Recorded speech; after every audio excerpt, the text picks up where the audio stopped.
quando eu estava na faculdade e fui procurar uma posição no mercado de trabalho, eu não vi nem tantas pessoas negras em posição de liderança, nem tantas mulheres e muito menos pessoas trans.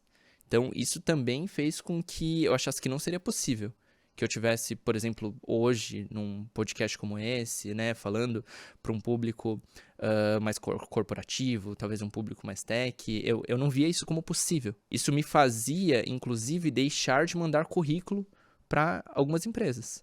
Eu pensava, poxa, será que vão me receber bem lá? Então, representatividade importa, a gente precisa mostrar para as pessoas que é possível.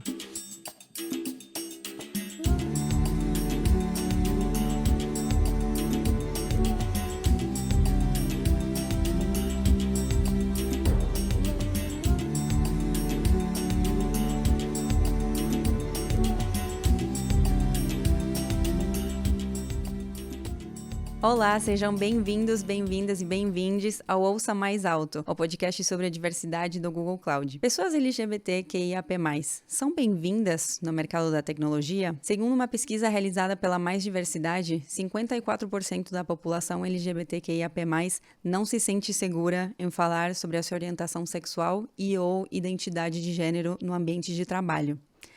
Já a Center for Talent Innovation registra que 33% das empresas do Brasil não contratariam pessoas da sigla para cargos de liderança. Diante desses dados, o que as empresas podem fazer para incluírem de verdade? Eu sou a Melina Lopes, sou uma mulher branca na América Latina, com sardas, cabelos e olhos pretos, e eu estou aqui com a Débora Gepp, que é Global Diversity and Inclusion Manager da Thomson Reuters, e Gabriela Augusto, que é diretora e fundadora da Transcendemos Consultoria, para bater esse papo. Meus pronomes são ela e dela, eu sou argentina, para quem não sabe ainda, de me ouvir em outros episódios do podcast, e eu estou muito feliz de estar com vocês hoje. Muito obrigada por aceitarem o convite. Obrigada a você pelo convite. Agradeço muito, é sempre um prazer poder compartilhar um pouco da minha visão sobre esse assunto. Eu gostaria que vocês primeiramente se apresentassem um pouquinho para as pessoas conhecerem vocês e fizerem uma autodescrição. Como foi anunciada, meu nome é Débora Gepp, meus pronomes são ela, dela. Eu sou uma mulher lésbica, brasileira, tenho a pele branca, eu tô vestindo um macacão preto com algumas joias douradas e eu tenho um cabelo castanho na altura do ombro. Trabalho com diversidade e inclusão na iniciativa privada há mais ou menos uns 8 anos aqui no Brasil. Hoje estou gerente, head de diversidade e inclusão para Thomson Reuters na América Latina, e eu também sou cofundadora da Rede Brasileira de Mulheres LGBTQ, que visa criar networking, desenvolvimento e visibilidade de mulheres lésbicas, bissexuais, trans e travestis no mercado de trabalho. É um super prazer estar aqui com vocês hoje. Incrível, estou muito feliz que você está aqui, Debbie. Gabi? Meu nome é Gabriela Augusto, sou uma mulher negra, trans, e além de tudo isso, sou uma mulher lésbica. Meus pronomes são ela, dela. Hoje eu estou com cabelo black power, brincos dourados, uma blusa branca e uma saia prateada. E assim, eu nos últimos 5 anos tenho trabalhado única e exclusivamente com diversidade e inclusão no mundo corporativo. Eu fundei a Transcendemos Consultoria e tenho ajudado empresas, não só aqui no Brasil, mas em Chile, Argentina e até México, a implementar programas de DI. Eu queria começar falando um pouco sobre a comunidade LGBTQIAP+, que eu propositalmente estou falando da sigla o mais completa possível. Eu estou descrevendo apenas algumas das letras. Nos Estados Unidos, por exemplo, vocês também podem ver um 2 dentro dessa sigla também. Então, eu queria falar um pouquinho sobre isso. Qual que é o significado da sigla, como que ela tem crescido ao longo dos anos e por que é importante, né, a gente falar da sigla como um todo. Porque eu acho que muitas vezes pode ficar, de certa forma, confuso para algumas pessoas, ou algumas pessoas podem chegar a pensar que fica muito complicado, né? Qual que é a importância da sigla crescer cada vez mais? Aqui no Brasil, a gente parte do GLS, né? Nos anos 80, 90. Depois avança para o GLBT. E depois, por uma iniciativa de promover a visibilidade das mulheres, o L vem para frente, a nível global também, e vira LGBT. Depois disso, outros grupos começaram a reivindicar por igualdade de direitos, por visibilidade, e aí a sigla começou a se estender. Algo que eu acho que é muito importante a gente ter em mente, que muitas pessoas se perguntam, para que tanta letra? Antigamente era muito mais fácil. Algo que é muito importante a gente saber é que o que não tem nome não existe. E só por meio da nomeação a gente pode entender quais são as necessidades de um determinado grupo, a nível de censo também, quando a gente olha para entender quem são essas pessoas, essa população, é importante se nomear. Até o mais da sigla é para toda e qualquer orientação afetivo-sexual ou identidade de gênero ainda não reivindicada. Por isso a importância da gente sempre estar mencionando a sigla estendida e o porquê que a gente tem tantas letras. É difícil falar sobre um certo e errado também, né? Hoje, pelo menos aqui no Brasil, nós temos várias importantes instituições usando o LGBTI+, né? Como a Aliança Nacional LGBTI+, o Fórum de Empresas LGBTI+, a nossa consultoria Transcendemos também tem adotado o LGBTI+, como uma espécie de padrão, mas de outro lado há pessoas que preferem a sigla expandida ou uma sigla que foi utilizada há algum tempo atrás, né, como LGBT. Mas é difícil falar sobre certo e errado. E talvez seja importante destacar isso dessas forças atuando, né? De um lado, a gente buscar mais visibilidade para cada um desses recortes, e de outro, esse esforço em talvez tornar simples, né? Para trazer mais aliados para a nossa causa. No passado, a gente considerava que poderia ter 1% da população trans no mundo, e hoje em dia tem um estudo da GLAAD, que é uma ONG, uma organização dos Estados Unidos, que fala que na geração Z, 20% dessa geração já se considera dentro do guarda-chuva T, dentro do guarda-chuva trans. Então, como que é importante essa nomeação para justamente se entender? Talvez no passado pessoas que se entendiam de uma forma, hoje se entenderiam de uma forma diferente. Então, entender também como essa sigla realmente pode mudar com o tempo, e também tendo em conta esta questão de tentarmos simplificar para trazermos mais aliados, mas entendendo que tem uma complexidade ali que sempre é importante reconhecer.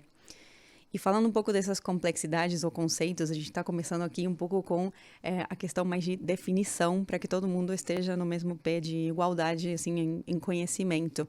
Tem vários conceitos, além da sigla de LGBT, que são, por exemplo, orientação sexual, identidade de gênero, expressão de gênero.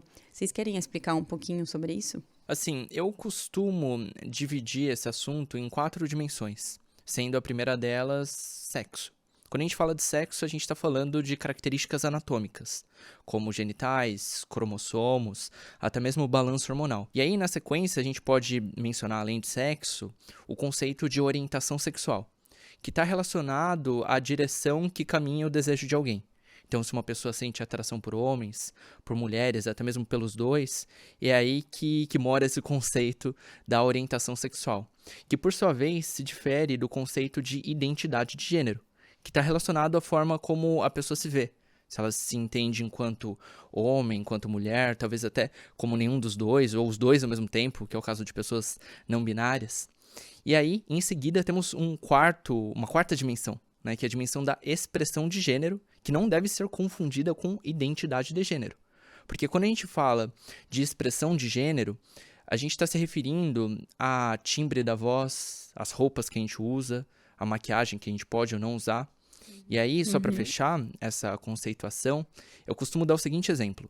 Imaginem uma mulher que se identifica enquanto mulher, essa identidade de gênero dela, mas em determinado momento da sua vida, ela raspou o cabelo, uma máquina zero.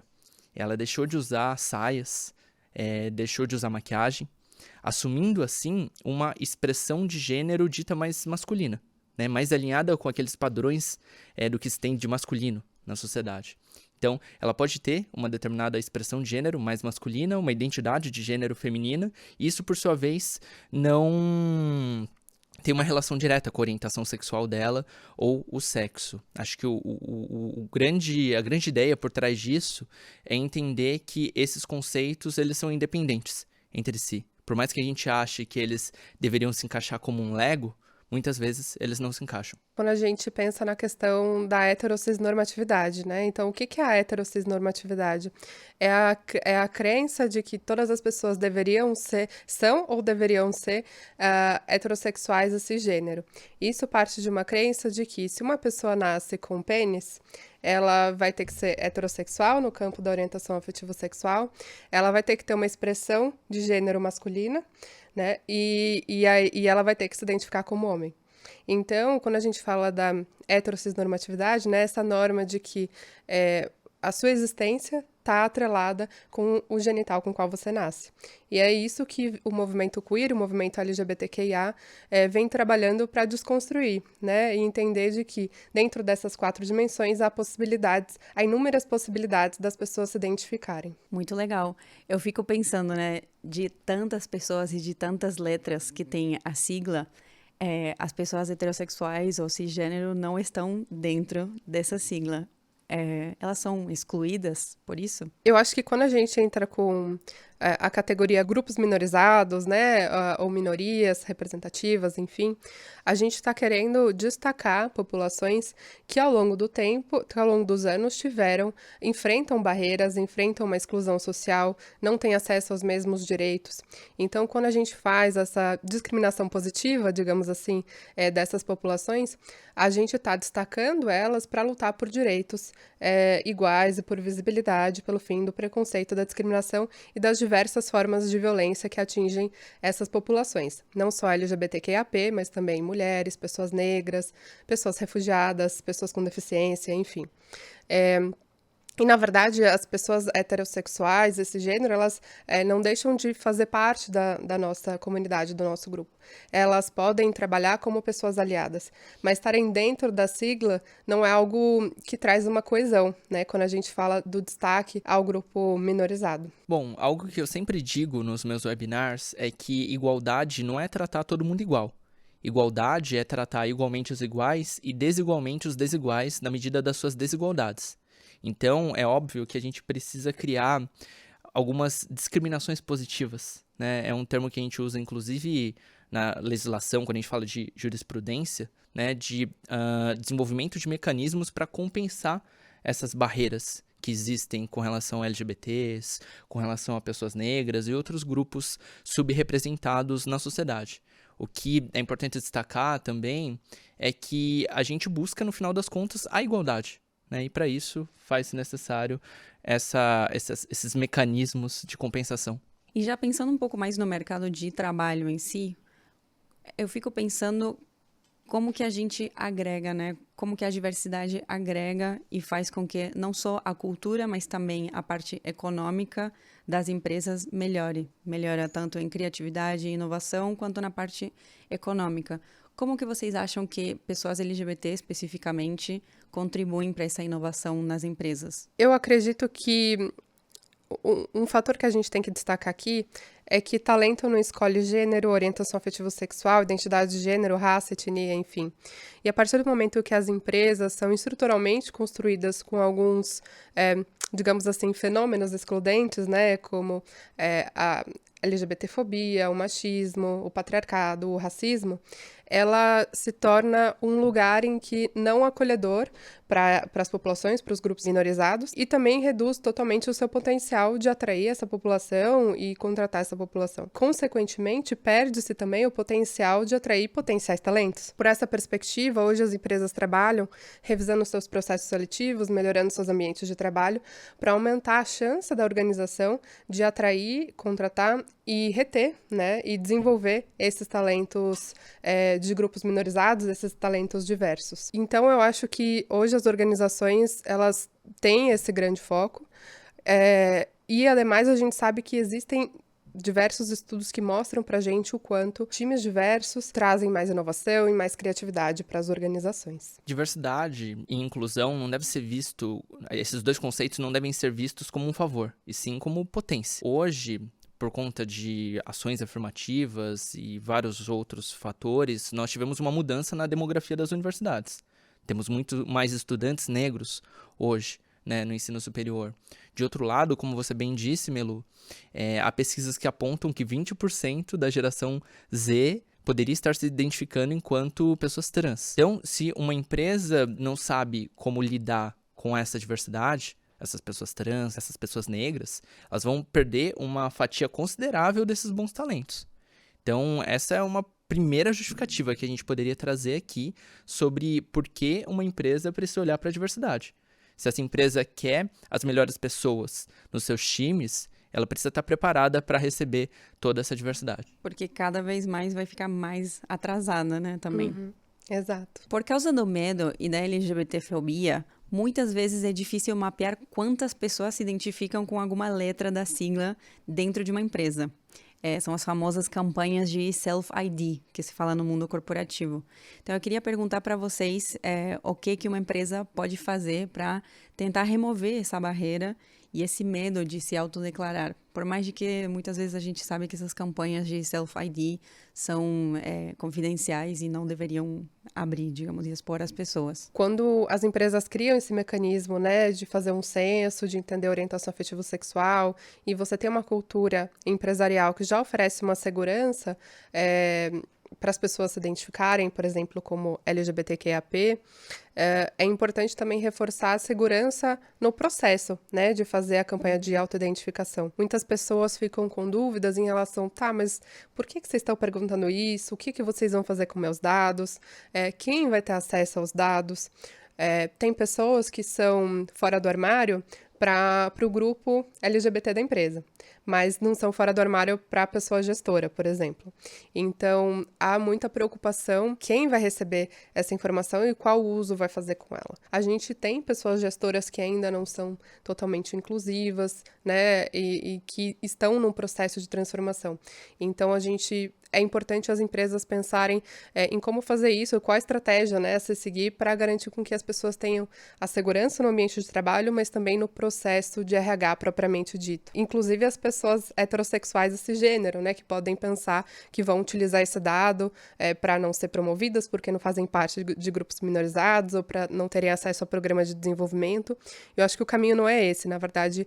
Hoje, os programas de diversidade e inclusão querem ter essa visão exatamente para entender qual que é o cenário atual, para entender se a população LGBTQIAP está tendo acesso às mesmas oportunidades do que os demais. Também acessar o tamanho, né? Quantas pessoas de fato Exatamente, acessar o tamanho, pensar na questão de benefícios e como criar políticas e ações para garantir uma igualdade, né, tanto para as pessoas que fazem parte da população LGBTQIAP ou não. Uma das coisas mais importantes a termos em conta é que essa informação é sensível. Para não todo mundo pode ser uma coisa intuitiva de pensar. E a gente vê isso mudando ao longo de gerações, onde hoje, talvez a gente está falando um pouco sobre geração Z.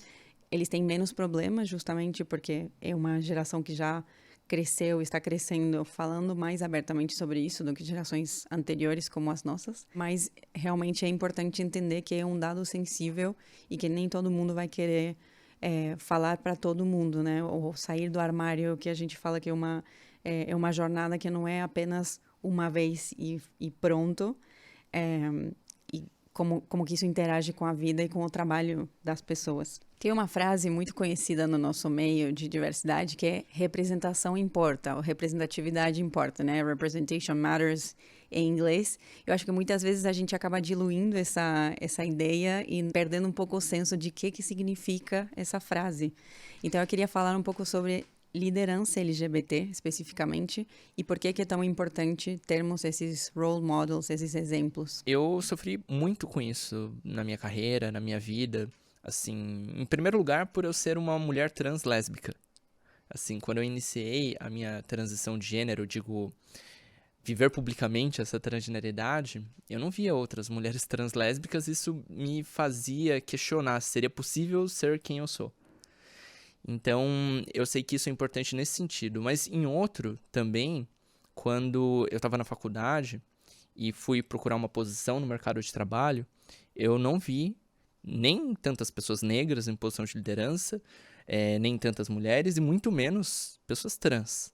Então, isso também fez com que eu achasse que não seria possível que eu tivesse, por exemplo, hoje, num podcast como esse, né, falando para um público mais corporativo, talvez um público mais tech, eu não via isso como possível. Isso me fazia, inclusive, deixar de mandar currículo para algumas empresas. Eu pensava, poxa, será que vão me receber bem lá? Então, representatividade importa, a gente precisa mostrar para as pessoas que é possível. Por isso que eu costumo falar também sobre alguns reconhecimentos que eu conquistei nesses últimos anos. Porque nós, pessoas LGBTs, nós, pessoas trans, nós, pessoas negras, precisamos ocupar esses espaços e mostrar para as outras pessoas que é possível chegar lá também. Uma coisa que você estava mencionando, Gabi, que eu acho muito importante até falarmos explicitamente aqui no podcast, que a gente pensou muito na hora de produzir e de escolher quem que poderia vir nesse episódio. E eu quero falar muito abertamente que eu estou trazendo vocês também nesse intuito de justamente falarmos quanto que a representatividade importa até na diversidade do coletivo LGBT, porque tem pessoas que estão mais subrepresentadas do que outras, mesmo dentro da comunidade, né? Exatamente. Eu acho que é por isso, mesmo você sendo da população LGBTQIAP, e você cresce na sua carreira, cresce numa posição de liderança, você precisa continuar olhando para aquelas pessoas que ainda não tiveram essa oportunidade, né? Quando a gente fala da interseccionalidade, mesmo dentro da sigla, né? LGBTQIAP. Então, você pode ser como Gabriela, que é uma mulher negra, trans, lésbica, mas também podem ter outros recortes, né? Então, ser uma mulher bissexual, cadeirante, enfim, cada um vai ter as suas necessidades específicas, seus atravessamentos, digamos assim. Uhum. Então, é importante a gente continuar olhando de forma interseccional para a sigla. Se você me permite, só abrir um parênteses sobre o conceito de interseccionalidade. Quando a gente fala da orientação sexual de alguém, a gente está falando de um marcador social, né? Se a gente fala da cor da pele, a gente também está falando de outro marcador social. E na medida em que a gente tem esses marcadores sociais se sobrepondo, a gente tem aquilo que a gente chama de interseccionalidade. Então, é importante levar isso em consideração. E que isso gera, né, outros tipos de discriminação, de opressão para pessoas dependendo o que a gente poderia falar informalmente um combo, né? Quais são as cartas com as quais você vem pro jogo, né? Exato. Acho que a gente pode definir interseccionalidade como uma espécie de combo mesmo. E nesse sentido é importante destacar que nós devemos olhar para a pluralidade que existe dentro da diversidade. O grupo de pessoas LGBTs não é um grupo homogêneo.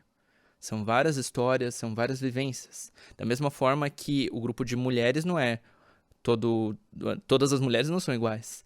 Todas as pessoas negras não são iguais. A gente precisa entender essas diferenças e valorizá-las. A gente não pode vê-las como barreiras, como algo ruim. A gente deve ver como potência, como força. E falando um pouco nessa diversidade e essa pluralidade, quero pensar que estamos num mundo caminhando até um mundo pós-pandêmico, onde se estabeleceu cada vez mais que o trabalho é híbrido, que tem muito de trabalhar de casa. Então, queria que vocês me contassem um pouco insights de vocês sobre como que é ser uma pessoa LGBT trabalhando em um ambiente híbrido. Quais que são as diferenças, as dificuldades de trabalhar de casa ou trabalhar no escritório e quais são algumas coisas que gerentes ou colegas destas pessoas podem considerar e pensar. Bom, existe um conceito que a gente pode trazer aqui para a conversa, que é o conceito de passabilidade. Em teoria, uma mulher trans, uma pessoa trans 100% passável, é alguém que, quando vista, não seria percebida como trans. Então, estaria menos sujeita à transfobia. Hoje, eu tenho mais facilidade, assim, para ir a uma reunião de negócios, entrar num prédio corporativo sem tantos problemas. Mas, ao mesmo tempo, a minha voz é mais grossa. Então, às vezes, quando eu chego no escritório, as pessoas me chamam de senhor. Infelizmente, acontece com frequência, né? Então, como que nossas empresas se levam em consideração, por exemplo, essa questão da passabilidade, toda essa discussão mais aprofundada para estabelecer... Eu fico pensando, até antes da pessoa chegar na mesa dela e começar a trabalhar, né? Exato, assim, eu fiz algumas intervenções estéticas, isso me ajudou um pouco. Porque antes, assim, se eu entrava num metrô, as pessoas olhavam, se eu entrava num banheiro, sabe? Eu tinha medo de ser expulsa. Esses dias eu fui em um restaurante e eu lembro que eu entrei no banheiro e tinha uma moça se trocando, assim, na parte principal do banheiro. Eu me assustei um pouco e eu falei alguma coisa, desculpa, não sei, eu agi por impulso, né? Falei desculpa. Mas aí, por conta da minha voz, uma outra moça que estava numa cabine falou, nossa, amiga, tem um homem aqui no banheiro.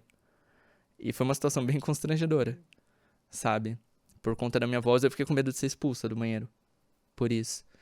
Então, assim, às vezes o home office pode trazer um acalento, pode ser um ambiente melhor para algumas pessoas. Mas isso não é absoluto também, né, Débora?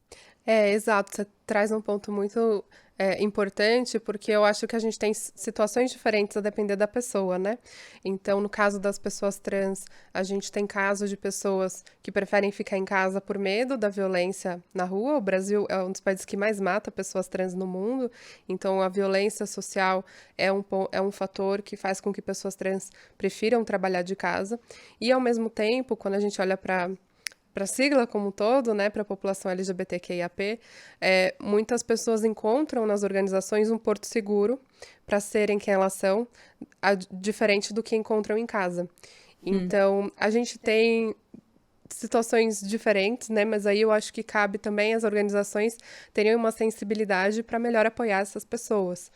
Então, na pandemia, tivemos casos, e não estou falando de uma organização específica, mas de pessoas da população LGBTQIAP que tiveram que voltar para o armário, porque saíram do ambiente acolhedor, digamos assim, do escritório, tiveram que voltar para o interior, morar com a família, e enfrentaram uma volta a uma discriminação, né? Eu queria até trazer uma terceira anedota ou forma de olhar. Eu organizo faz 3 anos dentro do Google uma conferência que é por e para pessoas trans do Google. Eu organizo como aliada desde a minha especialidade com marketing para ajudar justamente na parte da organização do evento. E uma das pessoas que participou 2 anos que eu organizei, ela era uma mulher trans que transicionou durante a pandemia no ambiente de trabalho. E uma coisa que ela relatava muito é que ela não gostava de abrir a câmera durante as chamadas. E eu acho que isso traz uma sensibilidade maior de que muitas vezes a gente coloca uma pressão para a pessoa abrir a câmera de uma reunião, por exemplo, e podem ter razões muito válidas para essa pessoa não querer de fato abrir, né? Então, como que a gente pensa nisso quando a gente está gerenciando pessoas? Nos últimos anos, temos visto muitas empresas abraçando minorias ou grupos minorizados, criando campanhas para educar os colaboradores e fazendo contratações afirmativas. Isso, de fato, é uma boa maneira de incluir essas pessoas no mercado de trabalho, mas acho que podemos concordar que é o mínimo a se fazer para combater o preconceito.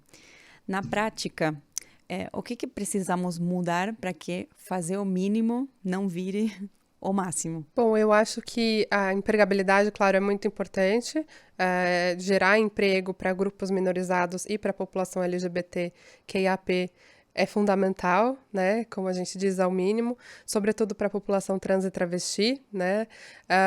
Mas tem todo uma complexidade maior, uma estratégia maior a ser traçada para que, de fato, se tenha sucesso nessas contratações. As organizações, elas vêm de uma cultura que bebe muito em como é a nossa cultura na sociedade. Sim. É uma cultura patriarcal, heteronormativa, machista e por aí em diante. Então, um processo de transformação cultural é muito importante, por meio da educação, por meio da formação de grupos de afinidade. Eu acredito que a educação das pessoas no tema é fundamental para se ter uma transformação sustentável e efetiva. Muitas pessoas, elas nunca tiveram contato, né, com pessoas mais diversas, né, com pessoas dos grupos minorizados, e hoje, infelizmente, nossa sociedade muitas vezes mais deseduca do que educa para o tema. Então, hoje é papel das empresas assumir esse papel da educação no tema, educar as pessoas, desde o conceito até a prática em diversidade e inclusão, E aí sim você ter um ambiente de trabalho aberto, acolhedor, respeitoso, em que você tem pessoas colaboradoras e pessoas líderes, gestoras, aptas a gerenciar e a conviver com uma diversidade de pessoas representando a diversidade aí da nossa sociedade. Você fala uma palavra muito chave que é conviver, né? Que tem a ver justamente com a coexistência, se possível, harmônica, né? Que é o mais importante. Que não é apenas Sim. tolerância, né? Que a gente pensa que já tá ok. Vai muito mais além de tolerar apenas. É uma questão de justamente todo mundo coexistir e conviver. Conviver transforma, e se você me permite pegar um dos pontos da sua fala sobre representatividade da sociedade, eu destacaria que as nossas organizações, elas devem refletir a diversidade do contexto no qual elas estão inseridas. Então, se aqui no Brasil nós temos 56% de pessoas negras, se espera que uma empresa tenha também 56% de pessoas negras entre os seus colaboradores. Há estudos que indicam que 18% da população brasileira é LGBT. Então, como que a gente busca essa representatividade de 18% de LGBTs, não só na base ali da hierarquia da sua organização, mas também nas posições de liderança, enfim, que isso esteja uniformemente distribuído entre esse quadro de colaboradores. Eu acho que esse é um ponto importante, que a gente busque essa representatividade. Mas, de outro lado, também essa inclusão, que eu defino como a experiência que as nossas organizações oferecem a quem trabalha ali no dia a dia. Então, essas pessoas precisam se sentir pertencidas, respeitadas, terem igualdade de oportunidades. Porque de nada adianta você trazer uma equipe cheia de pessoas trans para trabalhar ali com você, se elas não têm segurança psicológica para trazer boas ideias.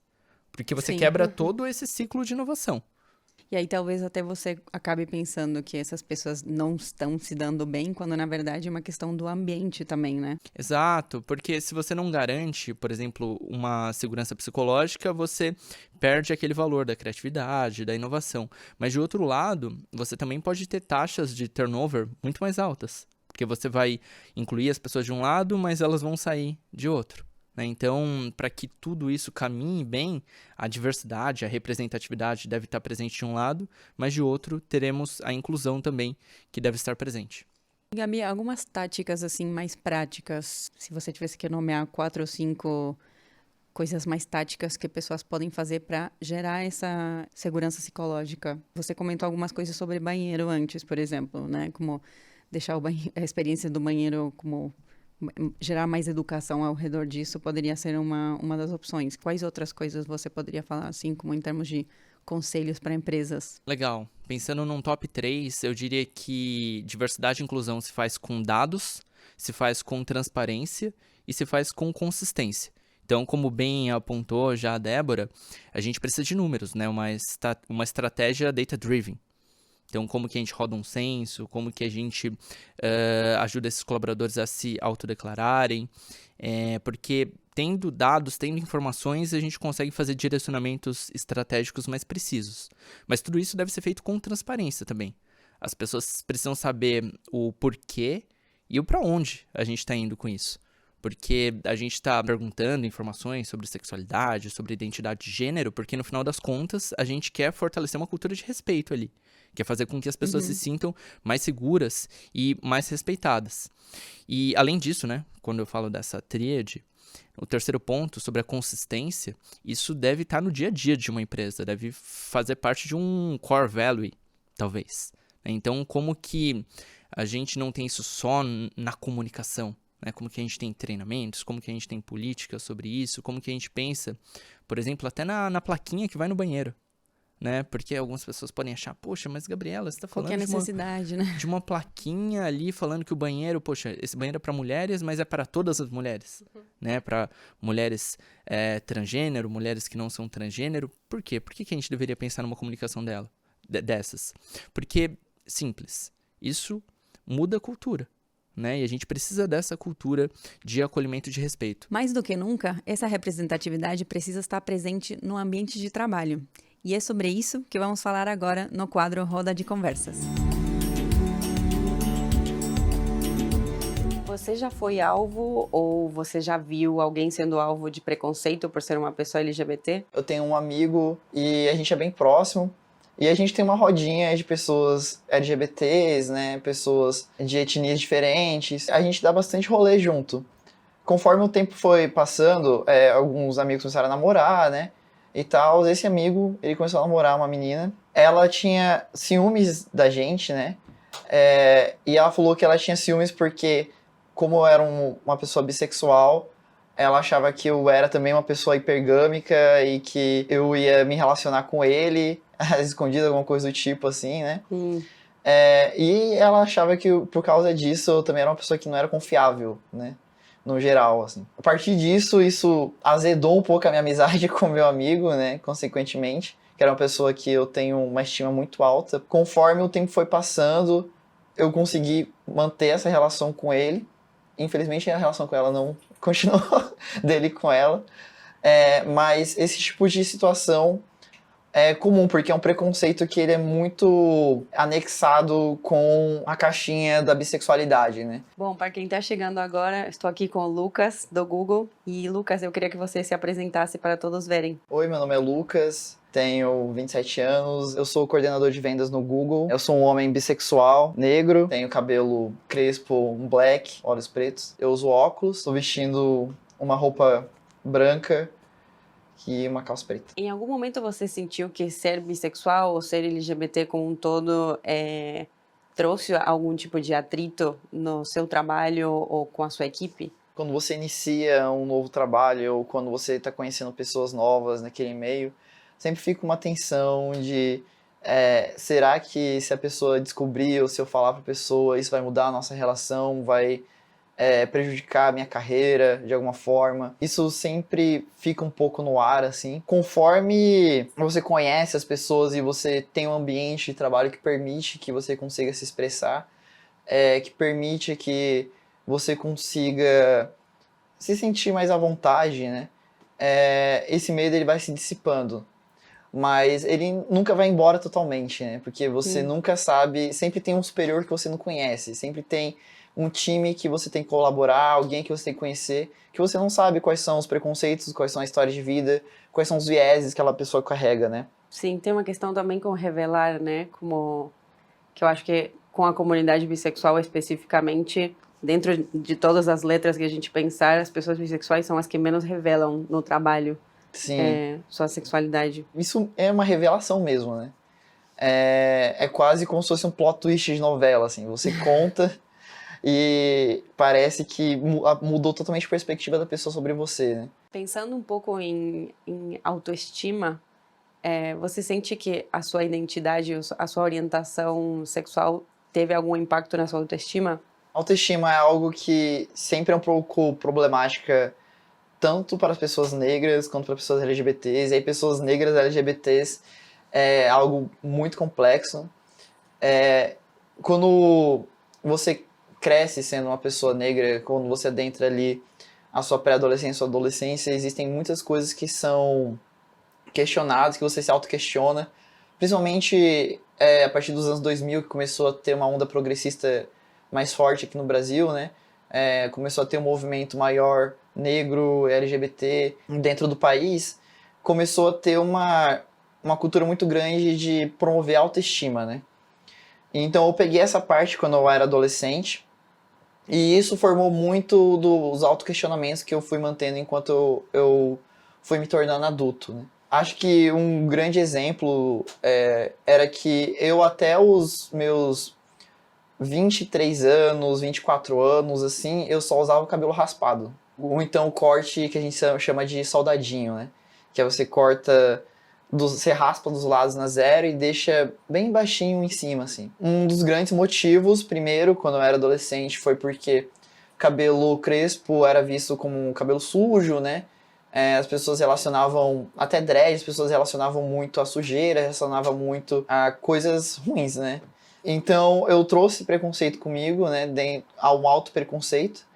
E quando eu me assumi LGBT e eu comecei a adentrar mais no meio LGBT, eu vi também que o padrão ali dentro também era um padrão branco, um padrão de cabelo liso, etc. Todos essas coisas que já estão no meio da sociedade, né? Não é só dentro dessa comunidade também, mas é algo da sociedade que cascateia para ali dentro. Num primeiro momento eu me senti recuado, mas conforme eu fui conhecendo uma comunidade que me abraçava ali dentro e comecei a construir essa autoestima junto com essa comunidade, também eu acredito que a sociedade como um todo no Brasil, ela começou a ser mais progressista nesse sentido. Eu comecei a me sentir mais à vontade de ter cabelos diferentes, de usar maquiagem, né? Eu já tive um moicano, sabe?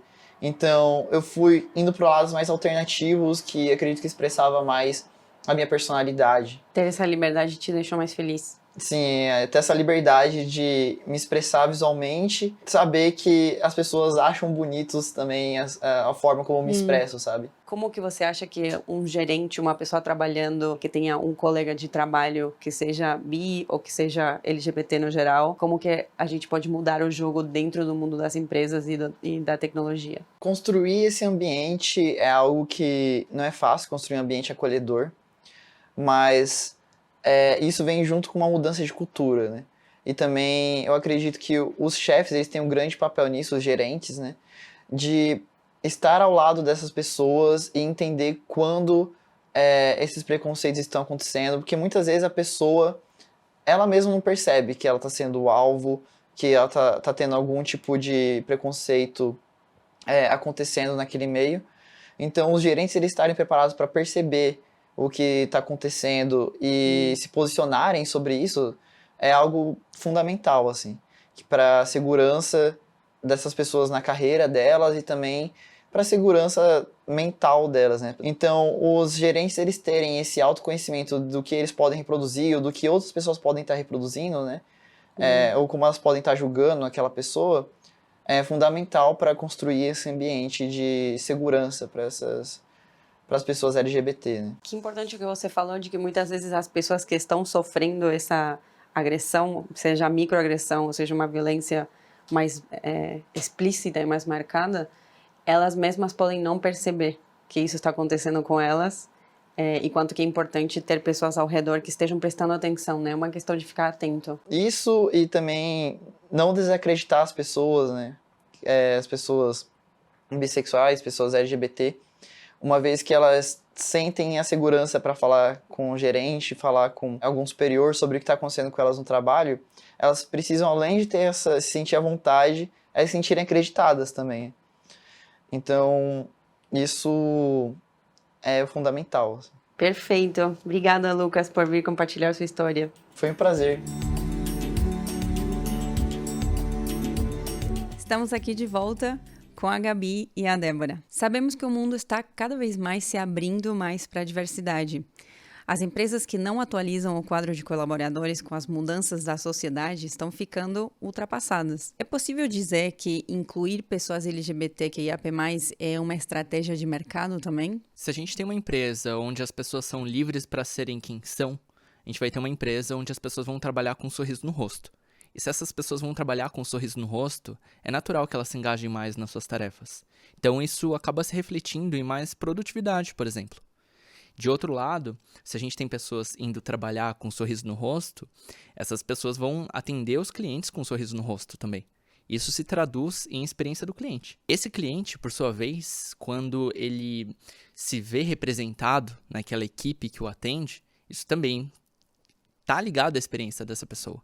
Se uma pessoa trans é atendida por outra pessoa trans, se uma mulher é atendida por outra mulher, se uma pessoa negra tem uma campanha que foi direcionada a ela, pensada por pessoas negras, tudo isso se reflete na experiência do cliente. Tá ali quanto a representatividade importa, né? Exato. Então, assim, se a gente for pensar em diversidade e inclusão enquanto um ativo estratégico, isso tá ligado a decisões de compra, por exemplo. Isso pode se refletir a um aumento nas vendas. Isso se reflete em um aumento da produtividade, da inovação, quando a gente falou antes. Isso não é só a Gabriela que está dizendo, né? E nem a Débora. Assim, a gente tem vários estudos de importantes consultorias que trazem suporte a essas nossas afirmações. Então, no final das contas, na última linha do Excel, isso se reflete em uma maior performance financeira. E a gente não pode esquecer disso. Que a responsabilidade social, ela caminha ao lado da performance do negócio. E trazendo para a área de tecnologia, quando a gente pensa a jornada do produto, é fundamental pensar em diversidade e inclusão. A gente está fazendo um produto para quem?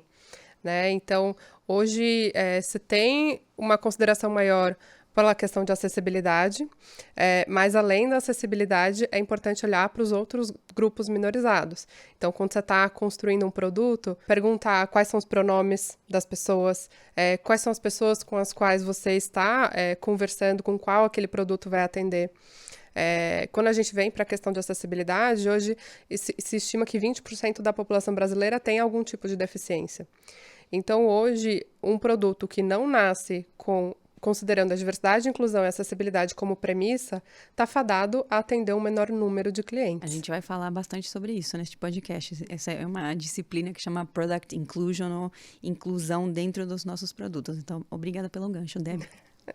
Muito bom. Eu queria fechar o nosso papo de hoje falando um pouquinho sobre táticas. A gente falou num nível mais estratégico até agora, e eu queria táticas, assim, 4 ou 5 conselhos para gerentes e para colegas que querem saber mais sobre como gerar mais inclusão, gerar um ambiente de maior pertencimento para pessoas do coletivo LGBT. Uma coisa que a gente poderia trazer como uma recomendação seria a importância de espaços onde as pessoas possam falar sobre isso e falar sem medo de julgamentos.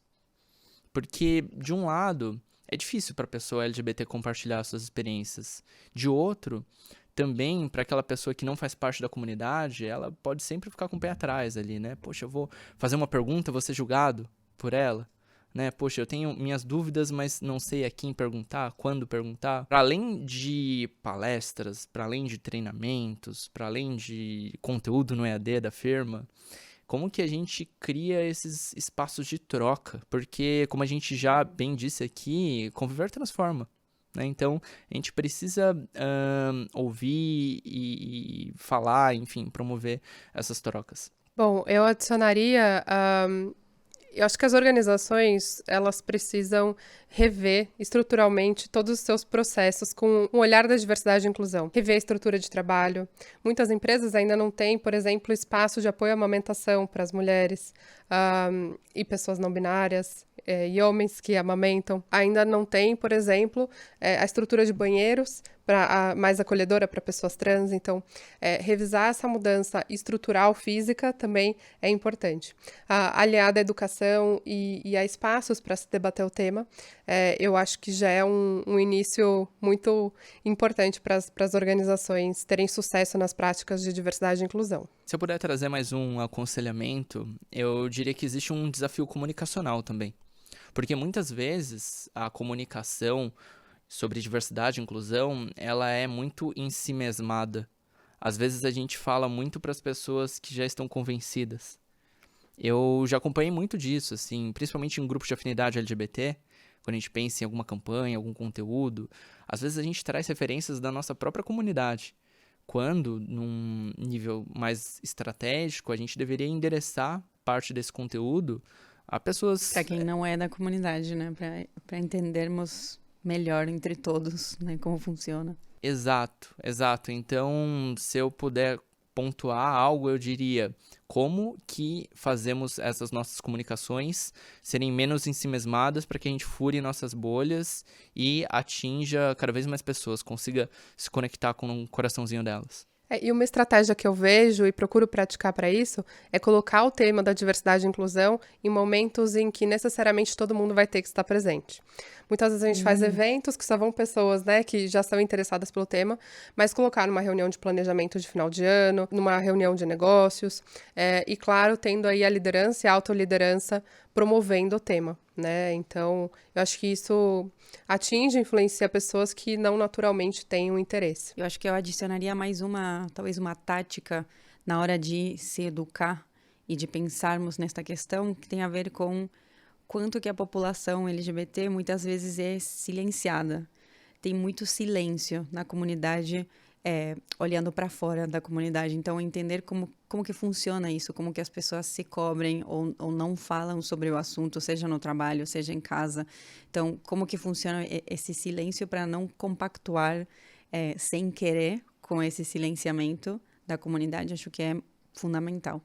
Débora, Gabi, muito obrigada pelo papo de hoje. Eu estou muito, muito feliz de ter compartilhado esse espaço com vocês. Obrigada a você pelo convite e obrigada aí todas as pessoas ouvintes. Conto com vocês nessa jornada por uma sociedade e empresas mais diversas e inclusivas. Sim, eu gostaria de agradecer novamente o convite e relembrar a responsabilidade que todo mundo tem aqui, né? Pensar nos ouvintes, quem está nos acompanhando, em como podem compartilhar esse conteúdo, podem ajudar a gente a promover esse mundo mais inclusivo, com mais respeito e mais igualdade de oportunidades para todas as pessoas. E muito obrigada a você que escutou até aqui. O nosso podcast também está disponível em vídeo no YouTube. Lembrando que o podcast não é igual à nossa versão em vídeo. Tem conteúdo exclusivo lá e aqui para você. Até o próximo Ouça Mais Alto.